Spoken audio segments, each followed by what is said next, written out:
Hey, it's Ben here, and I just managed to sneak into the fabled Juilliard School. And in this video, I'm going to be interrogating pianists. Let's go.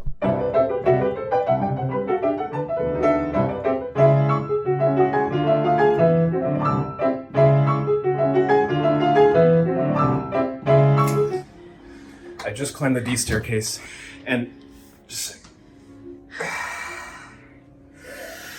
Now, when I went here, all the practice rooms were just unlocked all the time. So people would just camp out all day long and eat all their meals and take naps and stuff in there. But now it's a little more fair. There's this whole security system here where you can basically queue for a room. I was hoping to do some SWAT team style invasions of people's rooms. I'm gonna have to just knock to be a little nicer. Now, it is a weekday night here on the 4th floor. There's gotta be lots of pianists practicing for lessons later this week, performances they have coming up. And what I wanna find out is, how are they actually practicing their music to get better?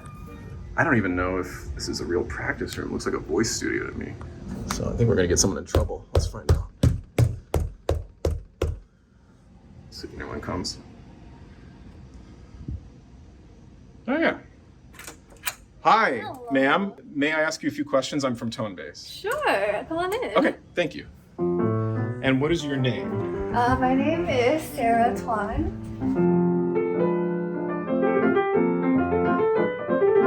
And what year are you here at? I'm currently 4th year. So that means maybe audition's coming up soon. Oh, yeah. And what are you practicing? I'm currently working on Chopin's Rondo a la mazur, Opus 5 in F major. Can I ask about how you snuck into this vocal studio here? You know, it was unlocked and there were absolutely no practice rooms left when I came here. Uh-huh. Is this against the rules? Sort of, yeah. I'm not sure though. Okay, But... do you want me to blur your face out and hide your identity? Yes.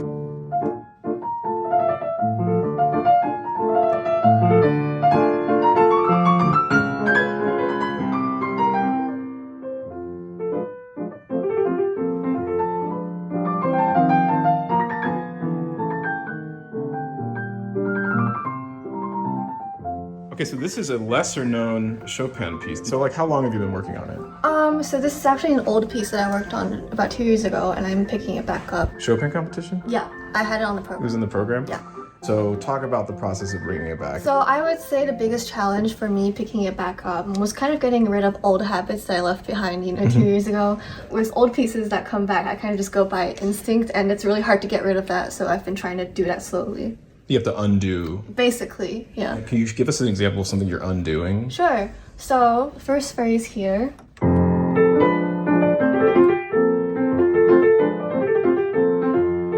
I would usually go by these ornaments without really like listening to the notes between them. But I've been practicing.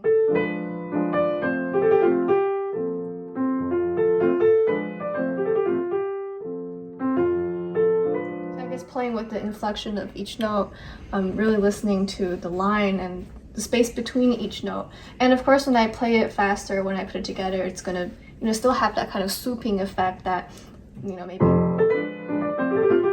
has.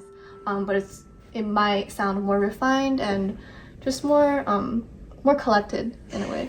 So you're doing like really high definition work. Yeah. On like the inside. I mean, I have it in my hands, so it was easy to kind of get back, but I really wanted to bring it to another level.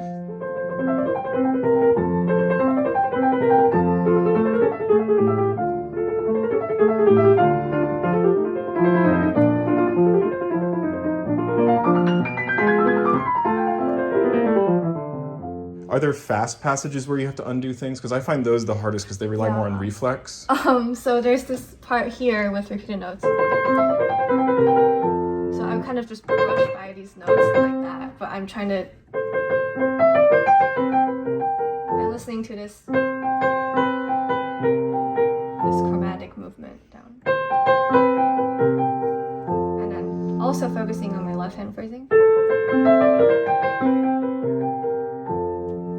How it modulates.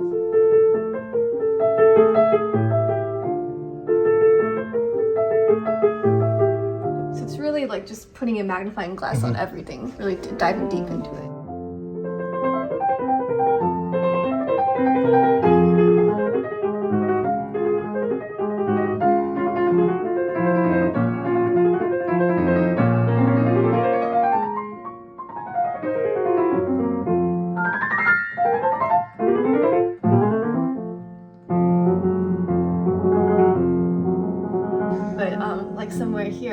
there's left hand.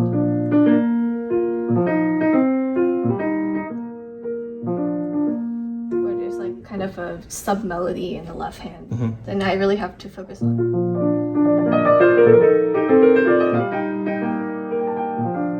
Really listening to that harmonic progression in both hands. Because I feel like, you know, I'm doing micro work here. It's easy to neglect what's in the left hand. Right. Yeah. You know, I had sort of like a set of what I wanted to do 2 years ago when I picked it up, and now I'm kind of just changing a lot of things. Have you taken it to a lesson recently?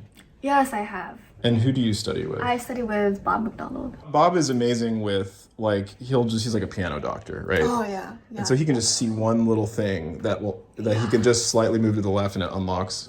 These arpeggios here, you know, I used to kind of play like with like scrunched fingers here when I had to turn. And when I played fast, it would be really hard to kind of catch all the notes. You said scrunched fingers? Yeah, kind of just like curl on the way up. And then he would be like, oh, you're locking. So, so then he taught me to just kind of separate everything. Separate motions on each note. And keeping the finger shape consistent.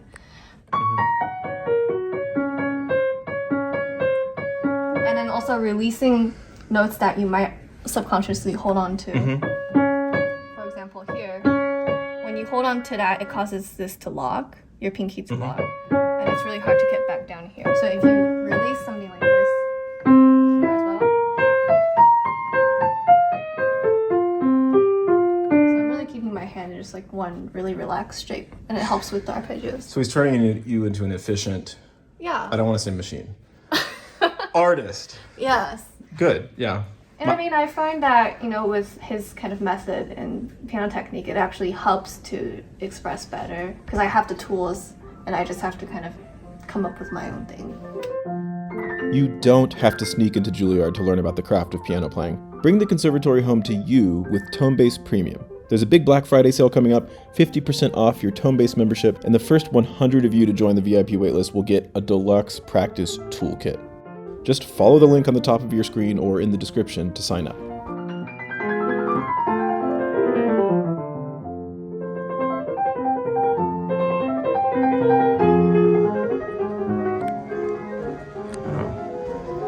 Here's some rock 2 rhythms. What do we got here?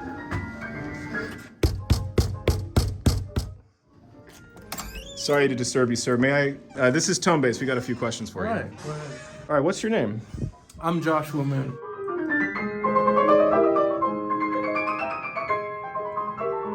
I think I heard what you're practicing. Is that a little rock too? It is indeed. Okay, is this a new piece for you or an old piece? I played this piece for quite a bit of time. But I have to perform it this week, so. Okay, so at this point, practicing is like keeping it around or making sure it's even more solid than it was the last time. Exactly. Can you show me maybe how you're doing that? This part is hard for me. I think it's hard for a lot of people. Yeah, let's hear it.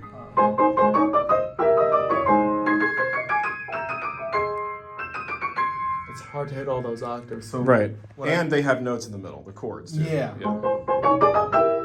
So it took a while to find the fingering, and then the second thing I had to do was figure out how to get all the way up chromatically, and then the down I can do, but the up is just hard. So what I've been doing is like rhythmic things to kind of connect both sides. Then eventually when I get to speed, I can just like separate into 2 different movements.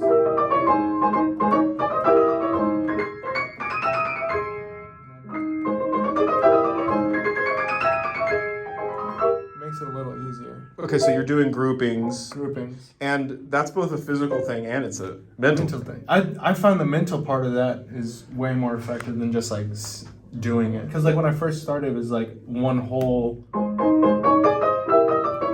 up and down was like one direction, but once I'd started doing the 2-note groupings, then it separated it into 2 and it made it a lot easier for my brain to handle. Can you slow that down and show me exactly how you're segmenting? Yeah, I'm doing every.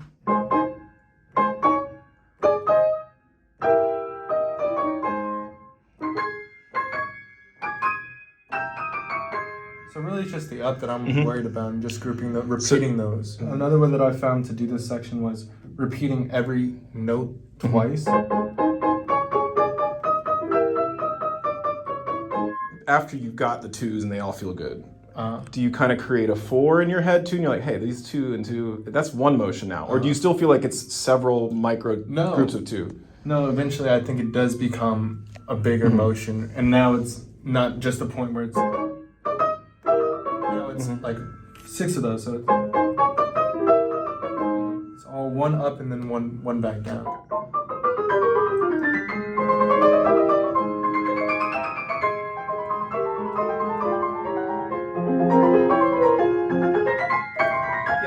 Weird. I think it's harder. The F minor is definitely harder. But Rachmaninoff makes it a little easier for us, right? Doesn't he do something a little different? Yes, he removes the octaves. He gives it to you in your left hand, right? Because then it would have actually been a little too hard for anybody with a hand that's not Rachmaninoff's. So he writes the redistribution into the piece. Yeah. Which is pretty cool. Thank you, Rach. Yeah. Now I have to just ask about one other passage. Yeah. It's a little bit before this. It's really slow. Okay, no, I'll set you up. Ready?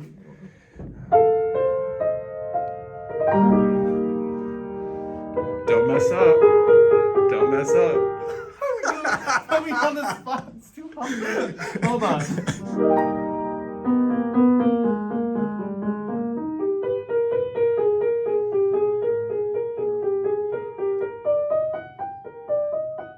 Wait, I'm just curious. How do you remember it? The starting notes of each one is a big indicator.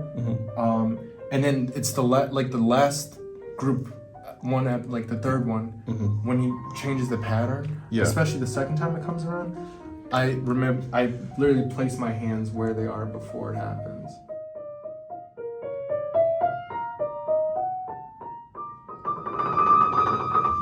Got it. Do you just hardwire the first notes of each group into your head, or is there a logic to it? They're just kind of programmed in there, but just no. Yeah. I did watch Did you watch a certain video recently? There was one that came out, a couple weeks ago. Tonebase? Tonebase, yeah. Yeah. They did one on this? They did one about this passage. And was it helpful? No. Yeah. I mean, you didn't need any help, so that guy was just, He's just talking. Just blowing smoke out of his ass.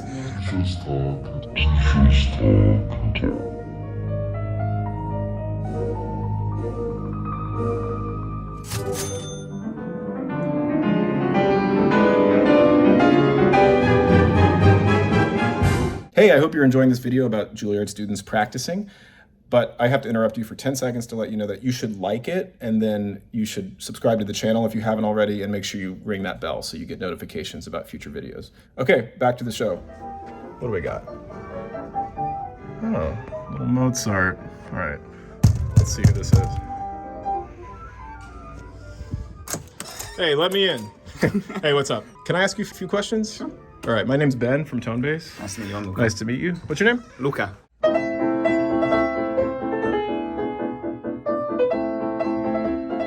Your English is very good. Your I accent. studied in the UK. Studied. So I've lived there for 7 years. Can you give me a British accent? I used to have one, so it's not. Tell me what piece you're playing in a British accent. I'm playing Mozart's A minor Sonata.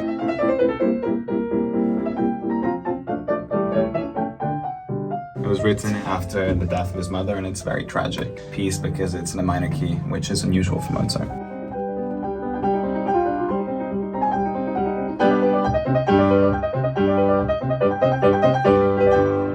Is it a new piece? You've been playing it for a while? I've played it before, but I'm kind of looking at it again because you can never reach a good level with Mozart. There's always more to unpack. So, for example, in the beginning,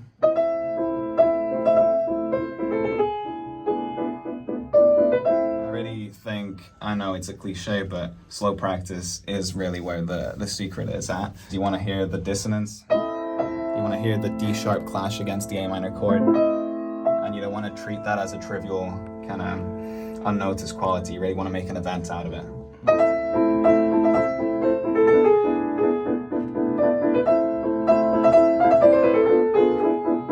And then also these repeated E's. Part of practice is exploring the different ways you can play these E's. So, for example, you could do or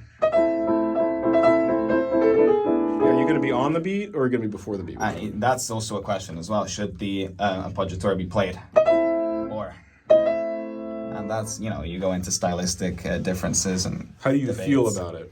Personally, I like it on the beat. Yeah. I like that clash, because you hear that and you think, exactly as you said, Stravinsky, but it was Mozart in 1778. So you said slow practice, but it's not so much for technique. What you're talking about is sound. You're listening. Right. And so your slow practice is not just, I can't play it fast. I need to.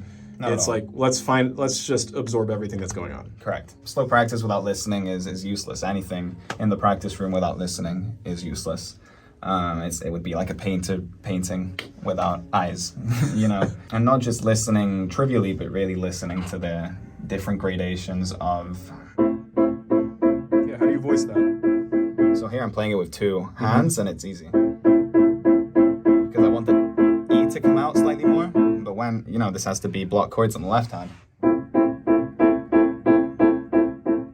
Anytime you have chords in general, I would practice voicing. So, for example, voicing the pinky, third finger, thumb. And then what about the next chord? Let's hear these four. So you do the same here. Pinky, fourth finger,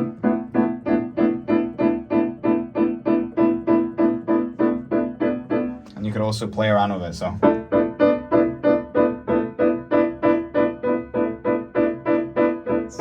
This sounds like Steve Reich or something. Exactly. And this is a virtuosic Mozart sonata. Pretty virtuoso. You kind of have this delicate, playful.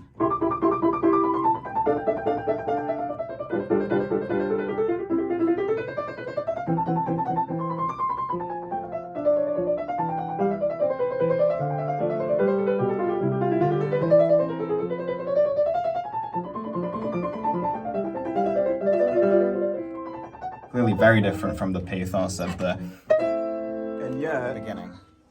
it's so ingenious because these accompaniments Right. are allusions to the beginning. Allusions to the Yeah. beginning, precisely right. Recalling that obsessive nature of to this playful nature of it. But part of you still remembers that, there's kind of an obsessive quality That's very to it cool. still. And here, for example, the left hand really plays a big role in.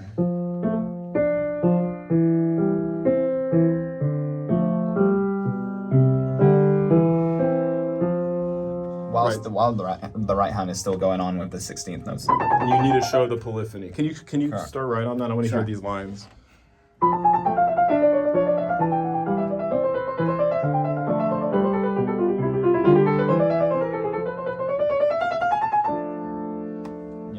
Awesome. And that's the predominant. Then that's more of a definite arrival.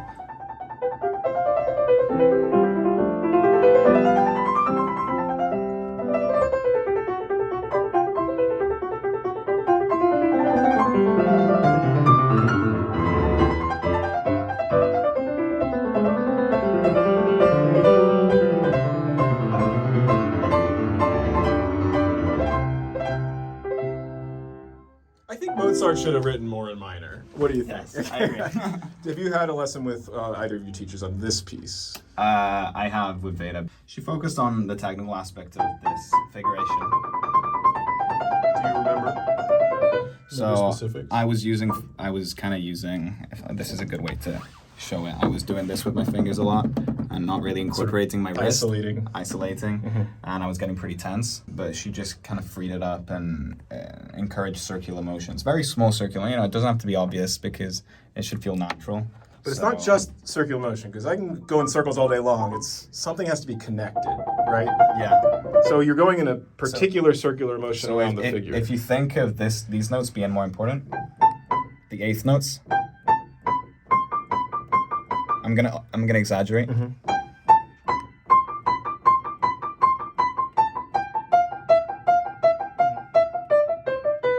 So if you think of it like that, and these 16th notes being less important, it ends up actually being a lot easier because it seems like you're just playing, which which is very easy. So you kind of have to disregard the other note. You get the other note for free in a way. Yeah.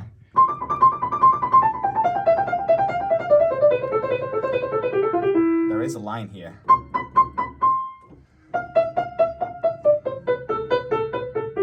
And it has to be connected. So. And if you're rotating right, it just happens. It's a rotation, yeah. Yeah.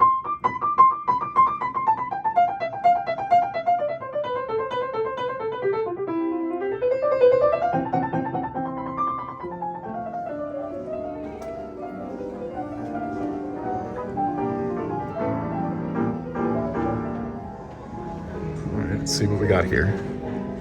Sounds like Prokofiev. Hi, hello ma'am. May I come in? Yeah. I have some questions for you. Sure. I'm Daniela Liebman. Can I ask who you study with at Juilliard? Yeah, I have 2 teachers. I study with Jiahao and Julian Martin. Veda is her name. Veda. Say her name right. Veda Kaplinski. What were you practicing just now? I was practicing the first page of Prokofiev 8th Sonata. Have you been playing it for a while, or are you just starting it? Or I learned it last semester for juries, and what does that mean? You learned it?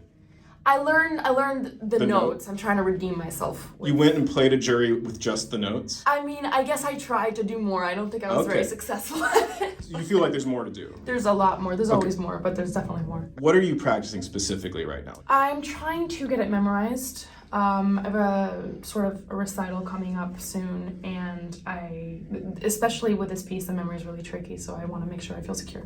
Let me just get this straight. You learned the notes for your jury last semester, but you didn't memorize it then? I did, but this is a labyrinth. It's a tongue twister of a piece. There's so many areas you can get lost in, and so I'm relearning it, but it's just as hard. So there's memorizing it, and then there's really knowing it. Yeah. And you want to know it. I want to know Got it. So something I like to do is I like to play the voices separately with both hands. So the top line.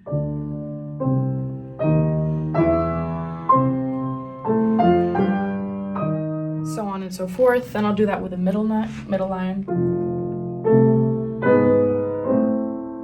I do the parts separately. Then I try to see what harmonies are going on. Okay. I try to memorize it visually. I try to memorize the shapes, actually. That's Hand really shapes? helpful. Yeah, when I think of harmony, I sort of think of what shapes those feel like, what shapes the harmonies are. So that's really helpful to me to try and listen as hard as I can and to try and almost shake. If you were to shake someone's hand, you kind of already have a grip in mind that you want. I try to meet what it sounds like to what it feels like, and then hopefully it sticks when I'm on stage under pressure. No, I hear you. Can you want to try the first couple bars? Sure. Just...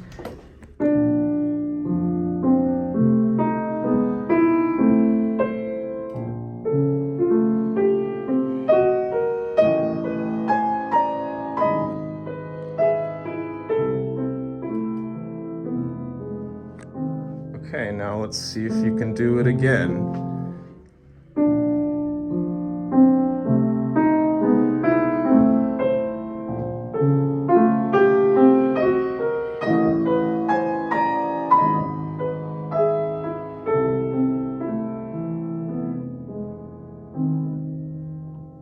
Hey, I think you aced it.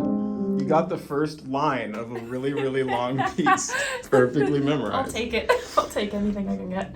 I think for me, one of the things I struggle with is sort of getting something clean and accurate, but also making sure that the technique is serving the music. So I really like this section because it sort of feels like growling.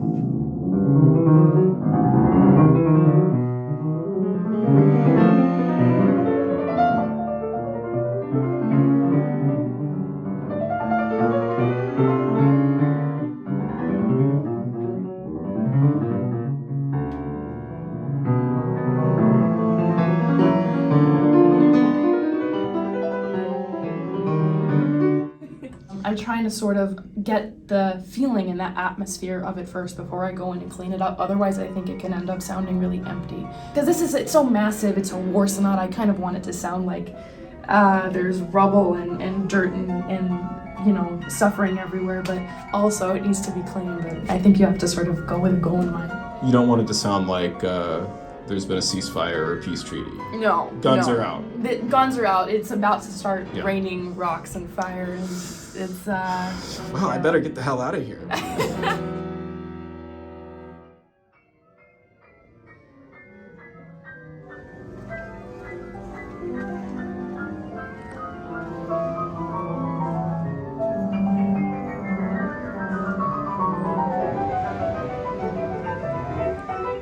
Oh, what do we have here? Some Petrushka. Let's do it. Hello, open up. Hey. Hi, good evening. Hi, may I come in, sir? Sure, please. Yeah, Tonebase has a few questions for you. Cool, please. Okay. Now, may I just ask you your name?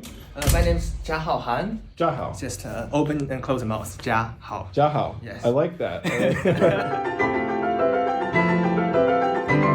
I think I heard what you're playing. Is this Petrushka? I played badly, yeah. Petrushka. Stravinsky. That doesn't look like a piano score. No, it's definitely What not. is it? It's an orchestra score of the second movement. Well, the What do you- Petrushka's room. Are you playing the I solo play suite? the solo version, of course, 3 movements from Petrushka, but I would like to consult the orchestra score to find exactly what instrument Stravinsky was composing in his mind, so that I can kind of imitate the sound on the piano and imitate the color as well.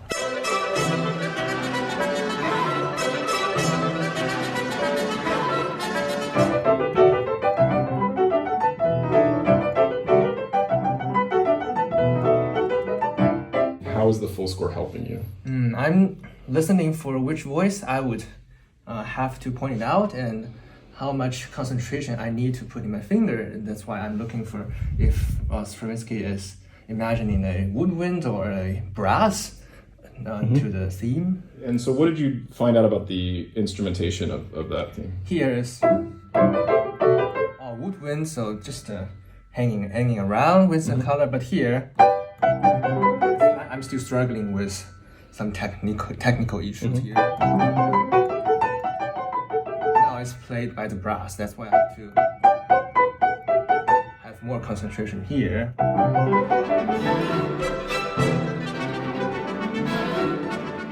This theme cannot be disturbed by any other voices. So basically your right hand fingertips need to be much more concentrated, and then your left hand needs to be sweeping up and down. Exactly.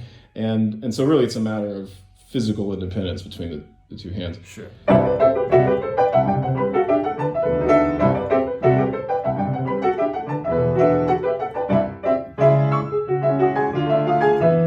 I think the most important thing is to let the wrist be released as much as possible here. This time is better. Otherwise, we'll always be stuck here. It seems like that's a lot of the struggle is getting all these double notes. Doing this trick. What's the trick?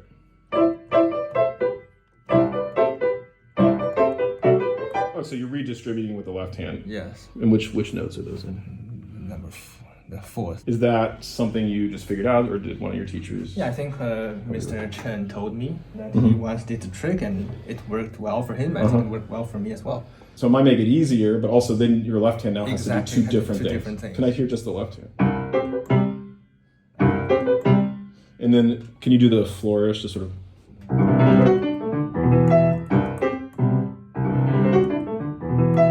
And then your left hand is just autopilot, ideally. If I practice well, and yes, I'll make it autopilot. Can you do it with your eyes closed? Eyes closed.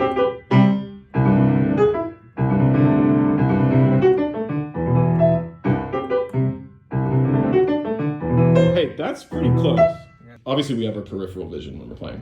You're not actually playing with your eyes closed, but I feel like if you can get to that point, that it's the left hand's just automatic, then you can literally just put your mind in the right hand, and you don't even have to. It almost becomes easy in a way. Yeah. That's the goal. Exactly. I'm still approaching to my goal in this passage.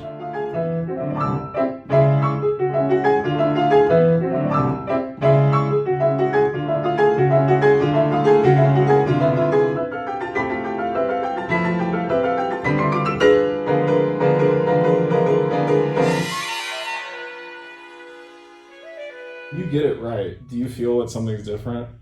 Like, do you notice that you do something? You're like, oh, I got it right that time because I did this. Or is it random when you get it right?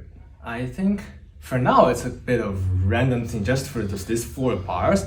Actually, I did figure out how to get it right for the rest of the 5. That's why I played it almost 100% correctly after that. I'm still kind of struggling this time, but now actually I'm pretending that I will always get wrong on stage. That's why when I get it right, it's it's a bonus point if I express what I would like to express to the audience.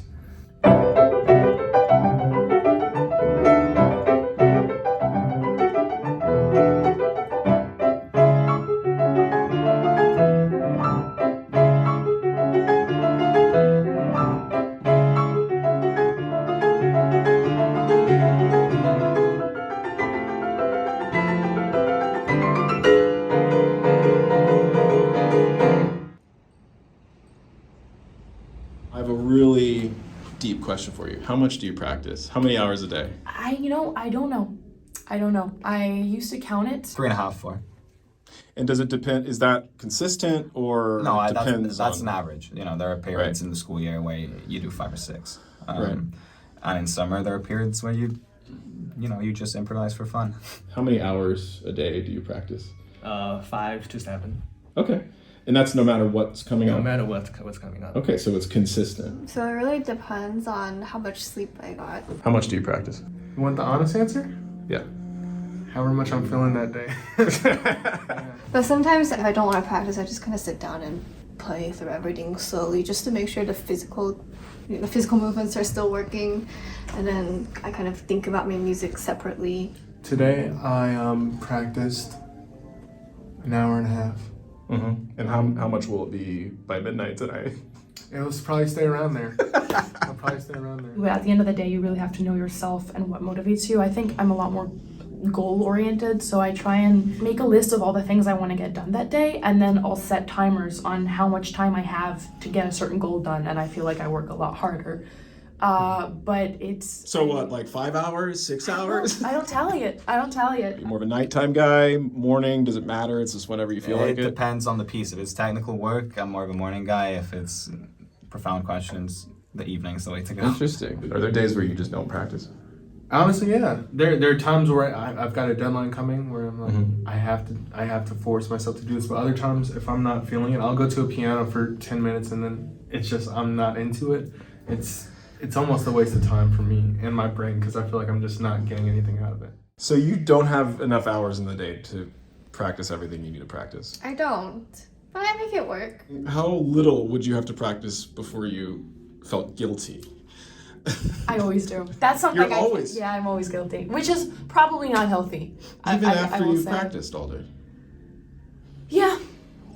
Yeah, This is- I think there's always more to do. This is our life. Yeah, I think. Yeah, especially when you get into something. And the thing is, I think the second something starts sounding good, that's when you start hearing everything that's wrong. Mm-hmm. Yeah, it's important not to get too good. I think the better you get, the more you suffer. So, Right. yeah. Oh my gosh, I just ran into tone-based artist Nicolas Namoradze. Can you give us your most profound practice wisdom? Well, I don't know if it's my most profound practice wisdom, but always do mental practice. Study the score, visualize, imagine things, it will help a lot. Are you visualizing a piece of music you're practicing right now? Yes. Which one is it? What is it? Totentanz. Are you visualizing the score? No, I'm visualizing the space I'm performing in and performing in that space. Oh.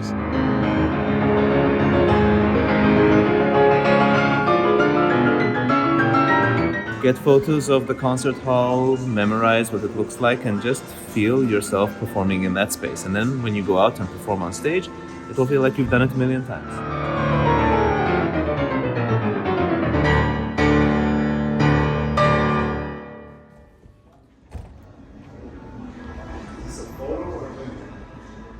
It's a photo.